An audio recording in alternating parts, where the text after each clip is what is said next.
Terima kasih kerana menekan video ini.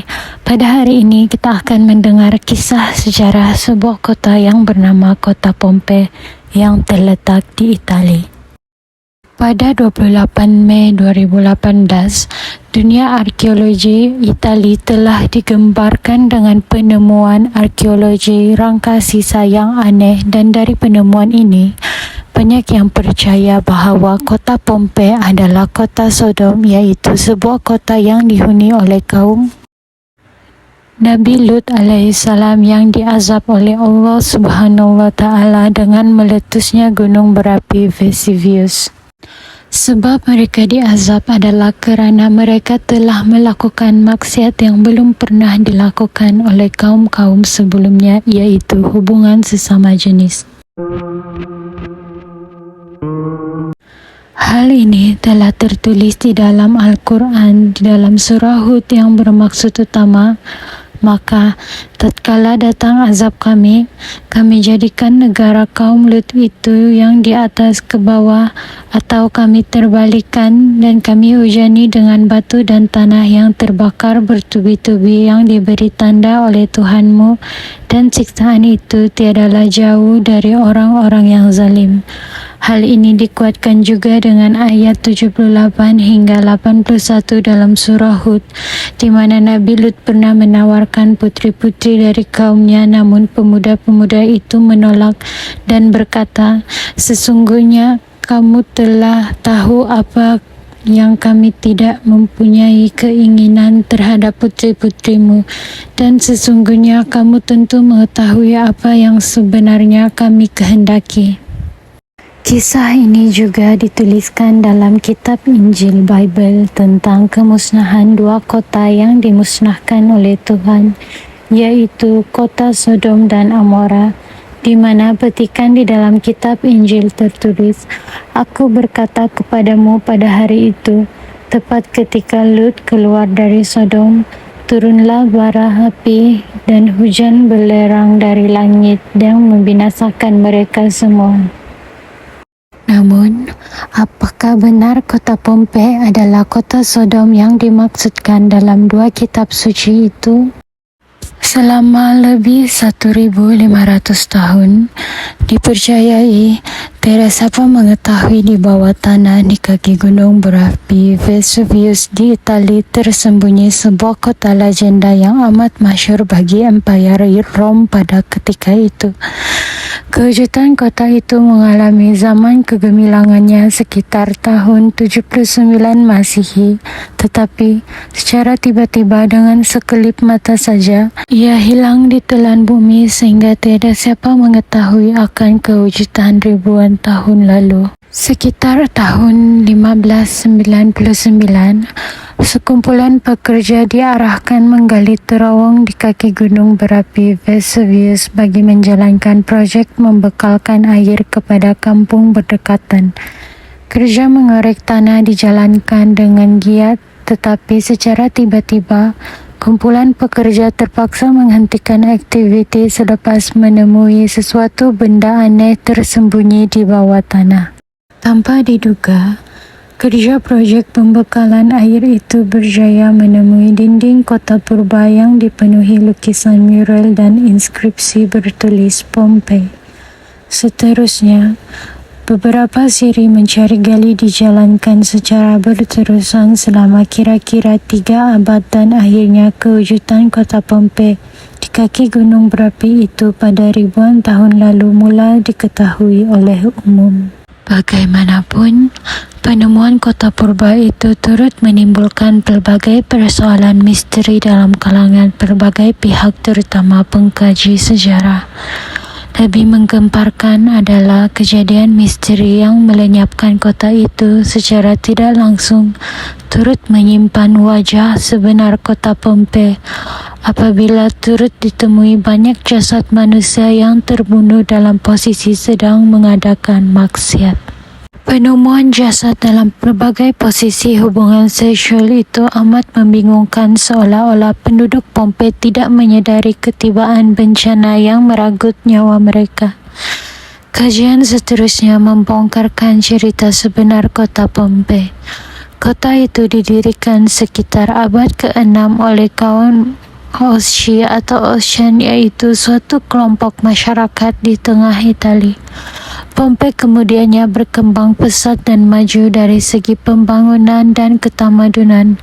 Akan tetapi, di sebalik kemajuan seni bina dan aspek kesenian memukau, kota itu sebenarnya membangunkan berbagai pusat pelacuran serta kegiatan melampaui batas kemanusiaan. Dalam buku Kaum-Kaum yang Pupus yang ditulis pengkaji Turki yaitu Harun Yahya, dinyatakan rumah pelacuran dibina dengan banyaknya di kota itu, malah alat kelamin lelaki digantung di pintu pusat pelacuran berkenaan. Masyarakat Pompei ketika itu juga dikatakan mengamalkan kepercayaan Mitra yang meyakini alat kelamin serta persetubuhan tidak sepatutnya dilakukan secara sembunyi tetapi mesti dilakukan di tempat terbuka. Selepas lama aktiviti maksiat tanpa batas itu berlarutan, secara tiba-tiba gunung berapi Vesuvius yang sebelum itu sepi selama 2 juta tahun akhirnya meletuskan lava panas sehingga membanjiri kota itu pada 21 Agustus 79 Masehi. Tidak seorang pun penduduk terselamat, malah masyarakat Pompei ditemui mati dalam keadaan tidak menyadari kedatangan bencana yang membawa ajal buat mereka. Cari gali yang dijalankan menemui mayat satu keluarga yang sedang leka menikmati juada, seolah-olah tiada apa-apa musibah yang disedari.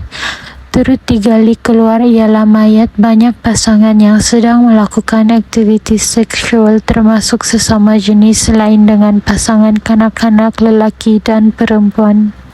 Di dalam buku Harun Yahya juga, Harun menjelaskan situasi malapetaka yang menimpa penduduk Pompei amat sukar difahami terutama dalam kalangan pengkaji barat. Bagaimanakah boleh terjadi ribuan manusia hanya membiarkan saat-saat kematian tanpa terdengar atau terlihat sesuatu? Soalannya dalam buku itu. Harun kemudian menjelaskan bagi umat Islam, situasi seperti itu tidak mustahil berlaku kerana di dalam Al-Quran terdapat banyak firman Allah Subhanahu wa Ta'ala mengenai bencana yang berlaku secara tiba-tiba terhadap kaum dulu kala yang melakukan kezaliman. Antaranya, menerusi ayat ke-29 hingga 31 daripada surah Yasin, Allah berfirman yang bermaksud, kebinasaan mereka hanyalah dilakukan dengan satu pekikan yang dahsyat, maka dengan serta-merta mereka semua sunyi sepi tidak lagi hidup.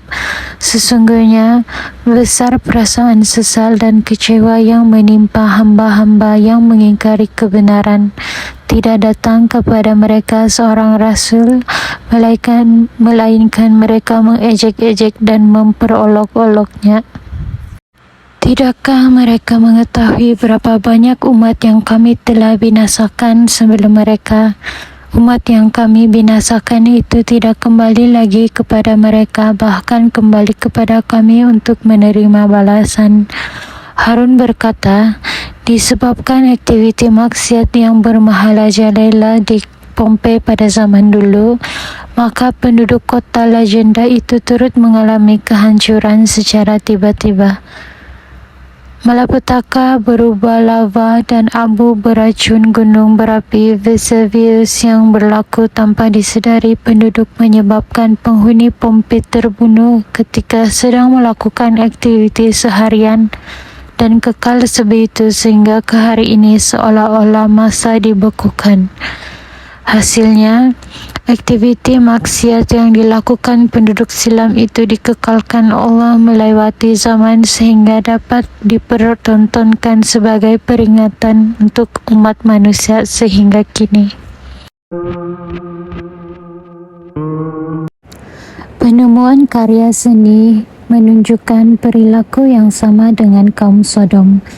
Dalam penemuan puisi, patung dan kesenian lain, ini mengungkapkan bahawa perempuan yang hidup di sana tidak mendapatkan berperilaku seperti manusiawi, sering didiskriminasi dan tidak memiliki hak. Perempuan disetarakan dengan hamba. Dalam beberapa catatan sejarah, saat Rom datang ke kota Pompei, penduduk lelaki lebih ramai dibandingkan penduduk perempuan.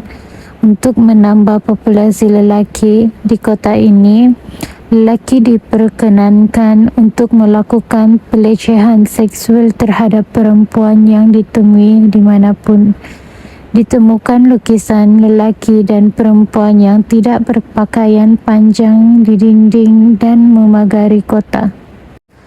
Lukisan dengan posisi hubungan seksual yang sedikit berbeza dan terkesan aneh. Lukisan itu tidak diperbolehkan menjadi konsumsi publik oleh pemerintah Italia. Pada tahun 1752, ditemukan patung manusia setengah kambing yang berhubungan badan dengan kambing betina. Selain itu, patung yang berbentuk alat kelamin lelaki, patung lelaki tanpa pakaian dengan alat kelamin yang sangat besar. Ahli sejarah menyimpulkan, jika kota Pompei maju, ia bukanlah kerana moralitas mereka. Dalam penemuan sejarah, terdapat 25 tempat brothel of Pompei atau tempat prostitusi. Luna Park adalah bangunan yang paling dikenal dan paling besar di sana. Brothel Luna Park ditemukan banyak lukisan erotis. Luna Park memiliki 10 bilik dengan hiasan dinding bertuliskan lelaki dan wanita tuna susila yang menjadi idola dan favorit di sana. Arkeologi menyimpulkan bahawa mereka yang diperkerjakan di brothel merupakan budak-budak miskin dan orang-orang dari luar kota Pompei. Masyarakat di kota Pompei juga memiliki kebiasaan untuk melakukan hubungan homoseksual. Penelitian pada tahun 2017 menemukan 2 mayat lelaki yang sudah menjadi batu dalam posisi berdekatan dengan posisi lelaki pertama meletakkan kepalanya di dada lelaki kedua. Ada kemungkinan 2 mayat itu adalah ayah dan anak. Hasil tes DNA membuktikan ketidaksamaan keduanya dan diperkira 2 mayat lelaki ini berusia 18 dan 20 tahun. Mereka beranggapan hubungan seksual adalah hal yang manusiawi dan dapat dilakukan terhadap siapa saja, termasuklah budak kecil, perempuan atau lelaki. Kasta bawah biasanya menjadi korban pemerkosaan. Dan saat itu, Kekaisaran Rom mengizinkan bayi yang tidak dikehendaki kehadirannya dibuang sehingga meninggal. Sampai dengan saat ini, arkeologi dan peneliti sedang melakukan penelitian lebih mendalam. Jadi, bagaimana mungkinkah Pompei ini adalah Sodom dan Gomora?